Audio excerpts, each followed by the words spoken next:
Question 1. Which of the following is the most important precaution when performing hand hygiene before patient contact in a healthcare setting? A. Use a hand sanitizer with at least 60% alcohol content. B. Wash hands with soap and water for 10 seconds. C. Use gloves before touching the patient. D. Rub hands together vigorously for 15 seconds.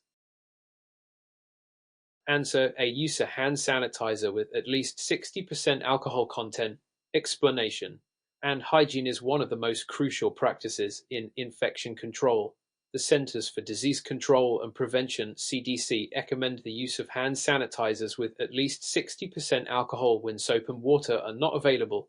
This concentration of alcohol has been shown to effectively kill most pathogens, while washing with soap and water effective for visible dirt. Alcohol-based sanitizers are often more efficient in killing microbes, especially when dealing with patients at risk for infection.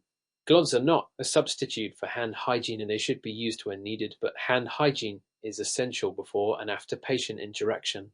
The action of rubbing hands together for 15 seconds could be necessary for soap and water hand washing, but the focus should be on using a sanitizer, soap not available. Question 2. Scenario-based question. Mr. Thompson is an elderly patient with limited mobility and a history of falls. He is currently confined to a wheelchair, but he requests to be transferred to a recliner for rest. Which of the following actions is the safest way to assist him in this situation? A. Assist Mr. Thompson by supporting his waist and having him stand briefly before helping him into the recliner. B. Ask Mr. Thompson to try transferring himself with minimal assistance and monitor him closely. C. Use a transfer belt to help lift him from the wheelchair to the recliner while ensuring proper body mechanics. D. Let Mr. Thompson try transferring by himself, offering assistance only if he appears to be struggling. Answer.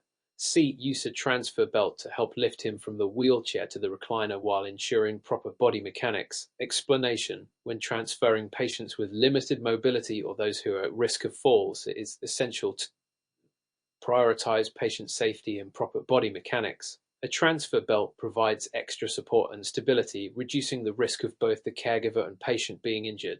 Supporting the patient's waist or allowing them to transfer themselves can result in improper body mechanics, increasing the risk of strain or injury. It is always essential to help patients perform transfers safely by assisting them with the correct technique and supporting them as needed. Transferring patients without using proper tools, such as transfer belt, can lead to accidents or falls. Question 3. Which of the following is a key principle in patient advocacy for CNAS? A. Ensuring that all patients have the same treatment plan regardless of their needs.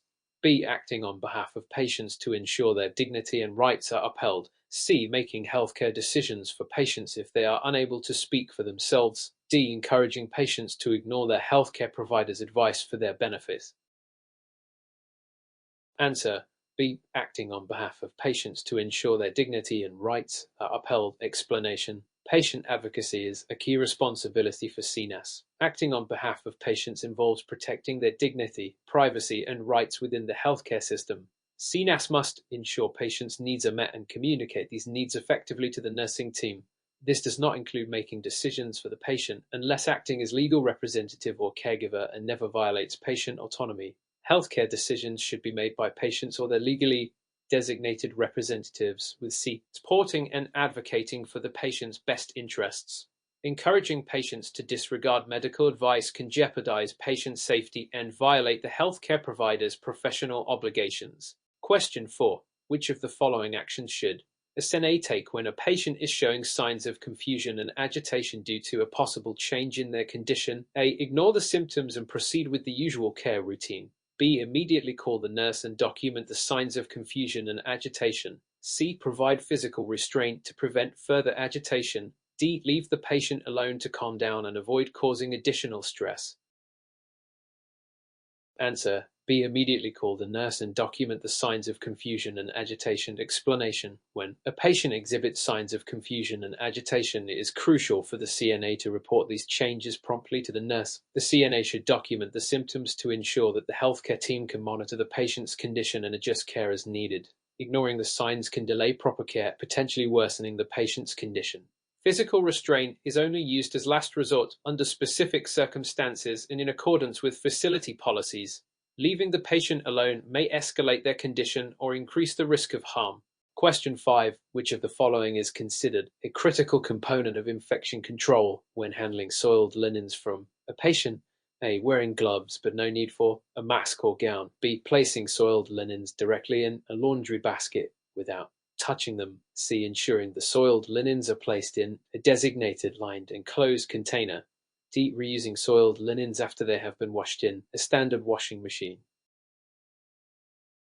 Answer: C. Ensuring the soiled linens are placed in a designated, lined, enclosed container. Explanation: infection control requires handling soiled linens carefully to prevent cross-contamination and the spread of infectious materials. CNAS should always place soiled linens into a designated, lined, enclosed container to contain pathogens and prevent the linens from coming into contact with surfaces. Gloves should be worn, but gowns and masks not typically required unless there is a known risk of exposure to infectious droplets. Reusing soiled linens is not acceptable, as proper cleaning and disinfecting procedures are required to ensure they are safe for use again. Question 6. Scenario-based question. Mrs. Walker is a 75-year-old patient with a history of heart failure. She is experiencing shortness of breath and her oxygen saturation level is below normal. The CNA is assisting her with daily activities. What is the most appropriate action to take in this situation? A. Administer supplemental oxygen without notifying the nurse. B. Help Mrs. Walker sit in an upright position to ease her breathing and immediately report the findings to the nurse. C. Continue assisting Mrs. Walker with her activities, ensuring that she stays calm and relaxed. D. Call for an emergency medical team to take Mrs. Walker to the hospital immediately. Answer: B. Help Mrs. Walker sit in an upright position to ease her breathing and immediately report the findings to the nurse. Explanation: in the case of a patient experiencing shortness of breath and low oxygen saturation, it is important to first help the patient into an upright position, which can help open the airways and improve breathing. The CNA should not administer oxygen, as this is outside their scope of practice. Instead, the nurse should be notified immediately so that they can assess the need for supplemental oxygen. It is crucial to monitor the patient's condition and report changes promptly, but calling for emergency medical assistance may not be necessary unless the situation worsens rapidly.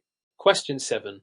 What is the correct procedure for measuring a patient's blood pressure? A. Inflate the cuff to 150 mmHg and slowly deflate it to 0. B. Place the stethoscope over the brachial artery and inflate the cuff to 108 mmHg. C. Place the cuff on the patient's arm, inflate to 100 mmHg and slowly deflate to 0 mmHg. D. Position the cuff on the patient's wrist and inflate to 120 mmHg while listening for sounds.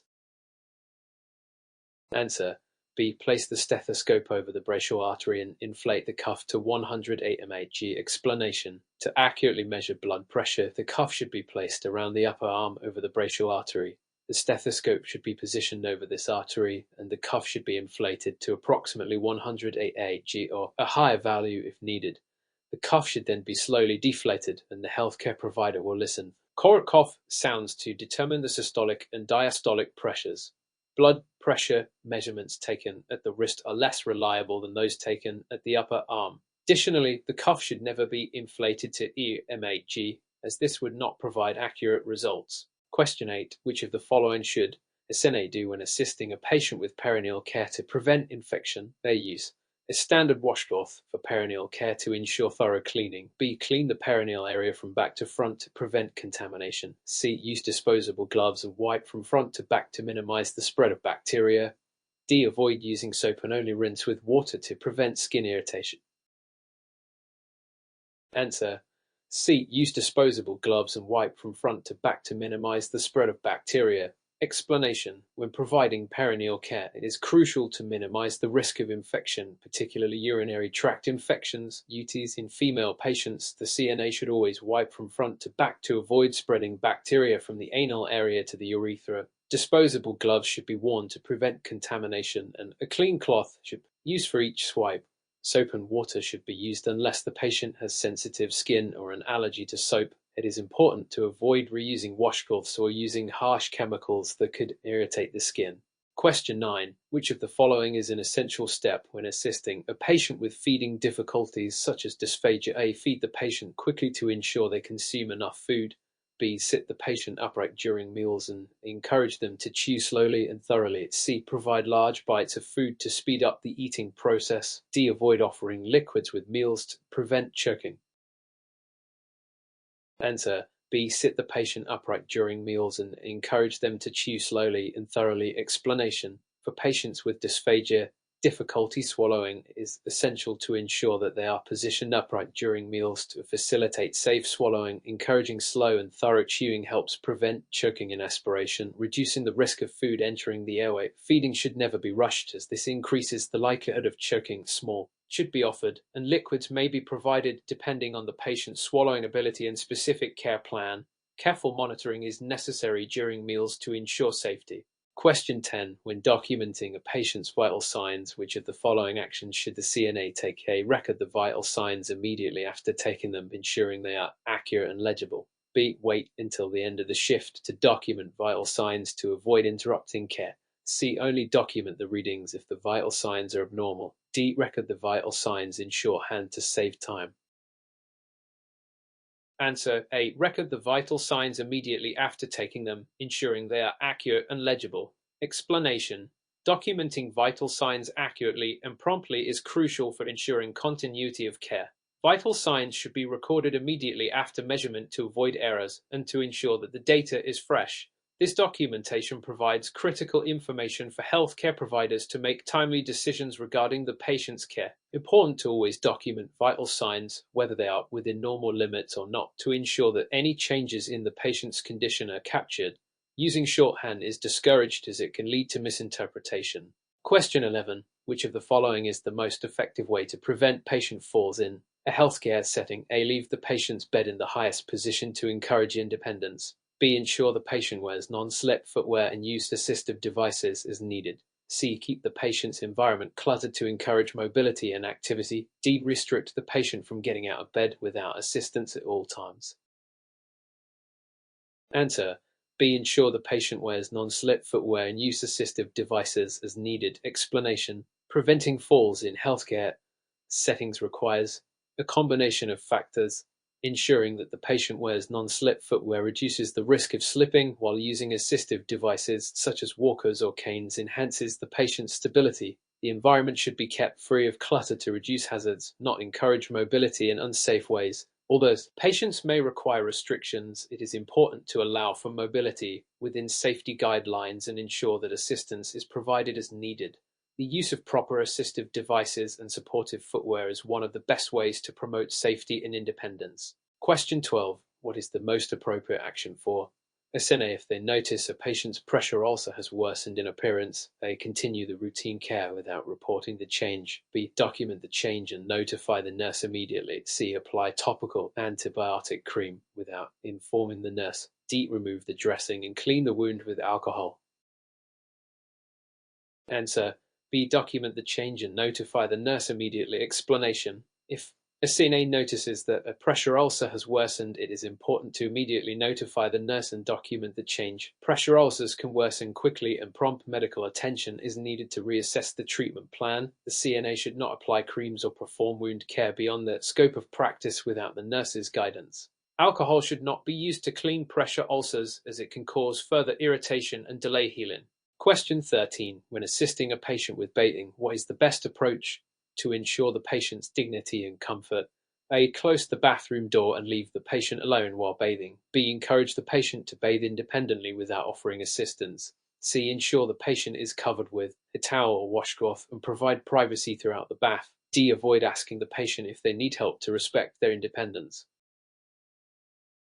Answer C. Ensure the patient is covered with a towel or washcloth and provide privacy throughout the bath. Explanation: respecting a patient's dignity during bathing is essential. The CNA should always maintain the patient's privacy by covering them with towel or washcloth and ensuring that only the areas being washed are exposed. Providing privacy helps the patient feel comfortable and secure, while encouraging independence is important. Assistance should be needed to ensure safety. Asking if help is needed fosters sense of control for the patient. Question 14. Which of the following is an appropriate response when a CNA finds a patient who is unresponsive and not breathing? A. Call for help and begin CPR if trained to do so. B. Wait for the nurse to arrive before taking action. C. Leave the patient alone to see if they regain consciousness. D. Stanrom and inner to provide fluids immediately. Answer A. Call for help and begin CPR if trained to do so. Explanation: If a CNA finds a patient who is unresponsive and not breathing, the immediate response should be to call for help and begin CPR if the CNA is trained in this life-saving skill. Prompt action is crucial in this situation to increase the chances of survival. Waiting for a nurse or other staff member to arrive can delay vital intervention. The CNA should attempt advanced procedures like starting if this is outside the scope of their practice. Question 15. How should a CNA assist a patient with using a walker? A. Allow the patient to walk without any supervision for independence. B. Ensure the walker is positioned correctly and provide guidance and support as the patient moves. C. Hold the walker while the patient walks to ensure they do not fall. D. Encourage the patient to use a wheelchair instead of a walker for safety.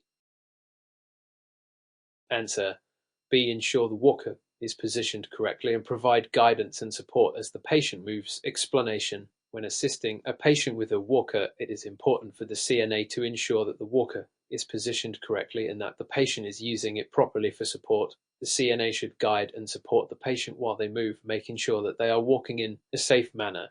The CNA should not walk too far ahead or take over the walk, as this can affect the patient's ability to maintain balance and control. Encouraging independence while ensuring safety is key. Question 16. Which of the following should a CNA do when they observe a patient with signs of dehydration, e.g. dry mouth, reduced urine output? A. Immediately administer fluids to the patient without notifying the nurse. B. Report the symptoms to the nurse and offer the patient water or an electrolyte drink if allowed.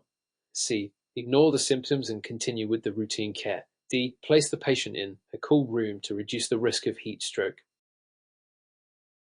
Answer: B. Report the symptoms to the nurse and offer the patient water or an electrolyte drink if allowed. Explanation: dehydration is a serious condition and any signs of it, such as dry mouth or reduced urine output, should be reported to the nurse immediately. If allowed, the CNA can offer the patient water or an electrolyte drink to help rehydrate them, but administering fluids beyond the CNA's scope of practice, such as aromanid. Done. Ignoring the symptoms can lead to complications, and placing the patient in a cool room is not an appropriate solution for dehydration. Prompt reporting allows the nurse to assess the severity and determine the proper course of action. Question 17. A CNA notices that a patient is exhibiting signs of acute confusion and disorientation, including difficulty recognizing familiar people. What should the CNA do next? A. Ignore the symptoms and continue with the patient's routine care. B. Document the signs and immediately notify the nurse for further evaluation. C. Try to reorient the patient by reminding them of their personal details. D. Call for mental health evaluation immediately.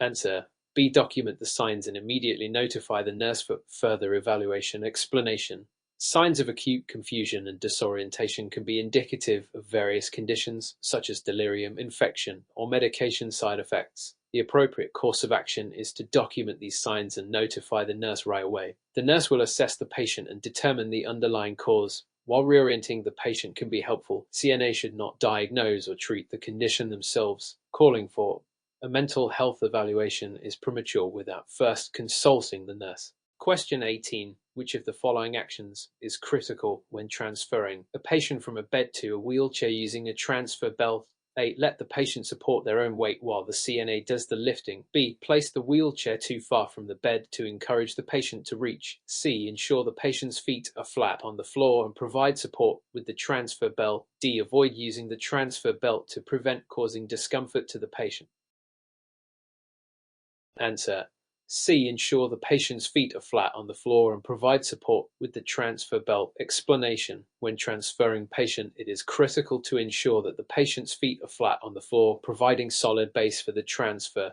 The CNA should use the transfer belt for proper support and to minimize strain on both the patient and themselves. Using the transfer belt ensures that the CNA can provide controlled assistance during helping to prevent falls and injuries. Allowing the patient to support their weight on their own or avoiding the transfer belt can result in unsafe transfers, while placing the wheelchair too far can lead to unnecessary stretching and discomfort for the patient. Question 19. Scenario-based. Mr. Thompson, a 70-year-old patient with limited mobility, is about to be transferred from his bed to a wheelchair. His wife expresses concern about the safety of the transfer and asks for help. What should the CNA do? A. Ignore the wife's concern and proceed with the transfer as usual. B. Reassure the wife, explain the transfer process and perform the transfer while ensuring safety. C. Tell the wife to leave the room so the transfer can be completed without interruption. D. Delay the transfer until the nurse arrives, despite the patient needing immediate assistance. Answer: B. Reassure the wife, explain the transfer process and perform the transfer while ensuring safety. Explanation: in this scenario, the CNA should acknowledge the wife's concerns, reassure her by explaining the transfer process, and then proceed with the transfer, ensuring that safety protocols are followed. Open communication with family members is important to alleviate anxiety and promote understanding. The CNA should never ignore family concerns or perform transfers without the proper precautions. Delaying the transfer unnecessarily may put the patient at risk, as timely assistance is crucial for comfort and safety. Question 20. What is the most effective method for preventing the spread of infection in a healthcare setting? A. Using personal protective equipment, PPE, only when the patient requests it. B. Performing hand hygiene frequently, especially before and after patient contact. C. Cleaning surfaces once a day with a disinfectant. D. Restricting visitors to the healthcare facility to prevent exposure. Answer: B. Performing hand hygiene frequently, especially before and after patient contact. Explanation: the most effective method for preventing the spread of infection is proper and frequent hand hygiene. This includes washing hands before and after patient contact, as well as before any procedures that might expose the healthcare provider to bodily fluids. Personal protective equipment, PPE, should be used according to the situation and not at the patient's request. Cleaning surfaces and restricting visitors are also important, but hand hygiene remains the primary method of infection prevention in healthcare settings. Question 21. A patient with diabetes asks a CNA about the signs of low blood sugar. What should the CNA say? A. You'll feel a headache, but it's nothing to worry about.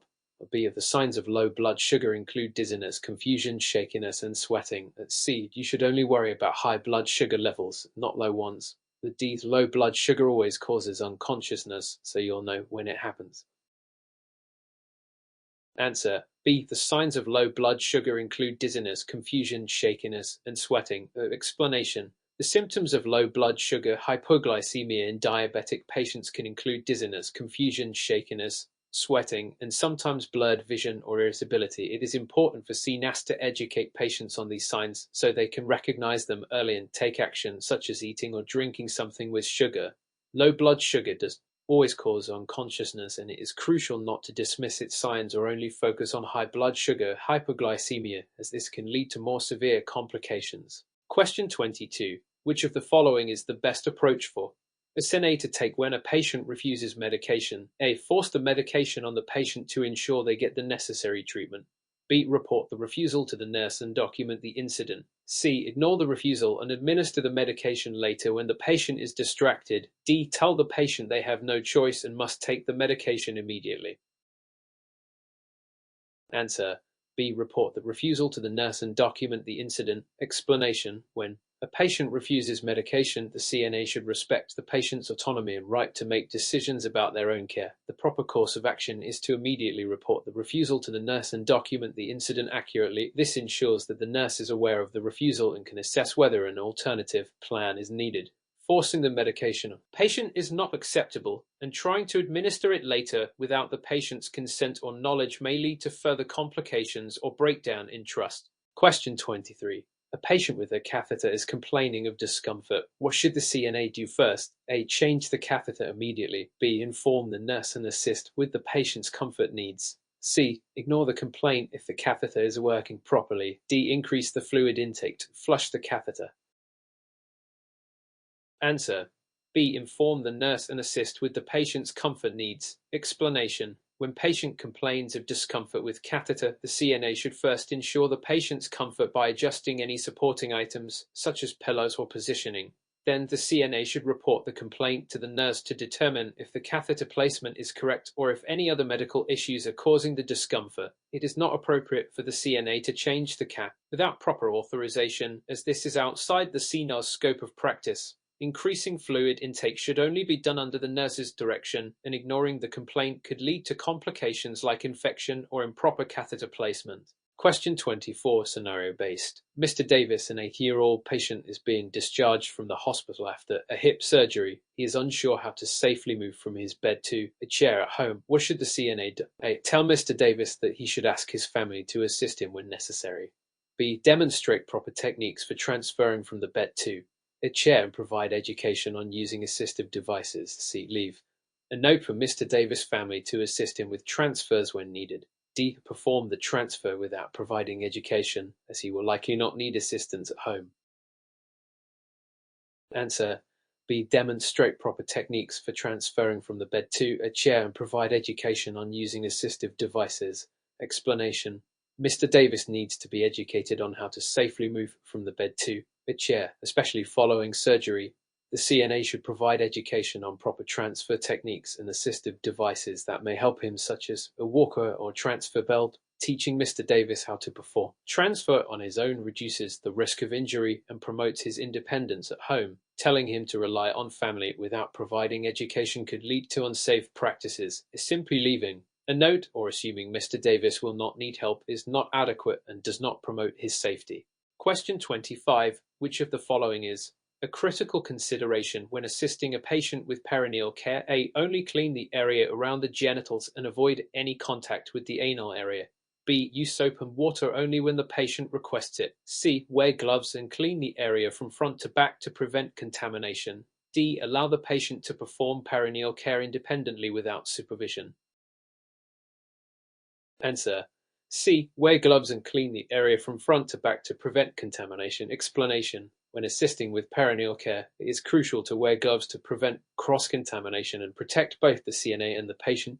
Cleaning from front to back is a standard practice to avoid the spread of bacteria from the anal area to the genital area, which can lead to urinary tract infections, especially in female patients. It is also important to ensure that the patient is comfortable and dignified during the process, but allowing them to perform the care independently may not always be safe, especially if they have limited mobility or cognitive impairments. Question 26. When taking a patient's blood pressure manually, what is the correct technique to use? A. Inflate the cuff quickly to 250 mmHg and release the pressure rapidly. B. Place the cuff too loosely to avoid discomfort while measuring. C. Inflate the cuff to 203 mmHg above the point where the pulse is no longer felt and slowly deflate it. D. Inflate the cuff to 120 mmHg and then release the pressure quickly to get an accurate reading. Answer. C. Inflate the cuff to 203 mmHg above the point where the pulse is no longer felt and slowly deflate it. Explanation. When taking blood pressure manually, the cuff should be inflated to 203 mmHg above the point at which the pulse is no longer felt to ensure that the artery is occluded properly. After reaching the desired pressure, the cuff should be slowly deflated, allowing the CNA to listen for the systolic and diastolic pressures using a stethoscope. Inflating the cuff too quickly or to an excessively high pressure or deflating too rapidly can result in inaccurate readings. It's important to take the reading slowly and carefully for an accurate assessment. Question 27. Which of the following actions should a CNA take if a patient begins to show signs of a stroke, such as facial drooping and difficulty speaking? A. Call the family members to inform them of the patient's condition. B. Assist the patient to lie down and monitor their symptoms for improvement. C. Immediately notify the nurse and call emergency services for immediate intervention. D. Reassure the patient and suggest they rest until they feel better. Answer. C. Immediately notify the nurse and call emergency services for immediate intervention. Explanation. Signs of a stroke, such as facial drooping and difficulty speaking, are medical emergencies that require immediate attention. The CNA should notify the nurse immediately and call emergency services e.g. 911 for urgent medical intervention. Prompt action can significantly impact the outcome for the patient. Stroke symptoms can worsen rapidly and immediate medical treatment is critical. Reassuring the patient or delaying care by waiting for symptoms to improve may lead to life-threatening complications. Calling family members is not the priority. Timely medical intervention is essential. Question 28. Which of the following is the most appropriate response when a CNA observes signs of potential abuse in a resident of a long-term care facility? A. Ignore the signs and continue with daily tasks, as the abuse may not be intentional. B. Immediately report the suspicion to the nursing supervisor and document the observations. C. Confront the suspected abuser and ask them about the situation. D. Wait for the resident to complain directly about the abuse before reporting it. Answer: B. Immediately report the suspicion to the nursing supervisor and document the observations. Explanation: when a CNA suspects abuse, whether physical, emotional, or verbal, it is critical to act in accordance with legal and ethical standards.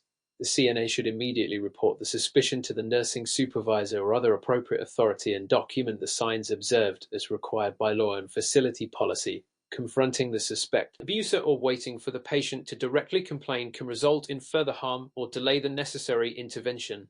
Documentation is essential for creating an accurate record of the suspected abuse, which will be necessary for any investigation. Question 29, scenario-based. Mrs. Williams, the 70-year-old patient recovering from a hip replacement, is complaining of pain during physical therapy exercises. She expresses fear that moving may cause further injury. How should the CNA proceed? A. Ignore her concerns and encourage her to push through the pain for quicker recovery.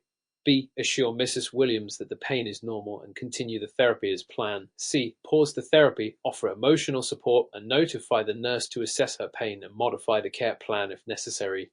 D. Suggest to Mrs. Williams that she should not participate in therapy until she feels better.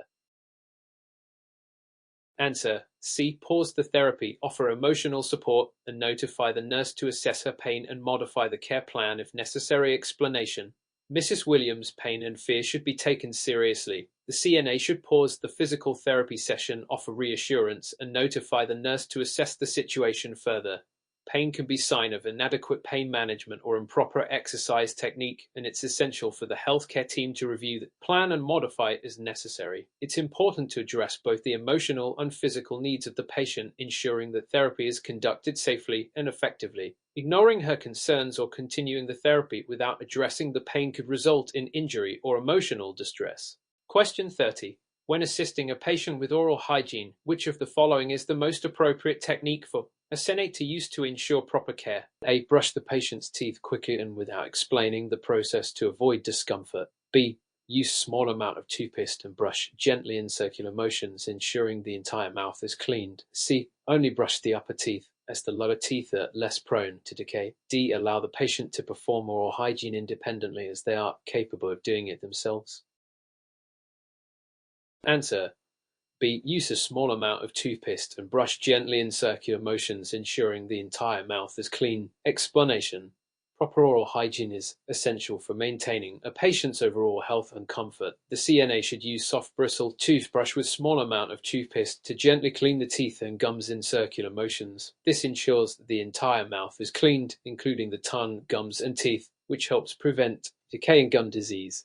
Brushing too quickly or only brushing portion of the mouth can lead to incomplete cleaning, and allowing the patient to perform the care without supervision may be inappropriate if they have physical or cognitive limitations.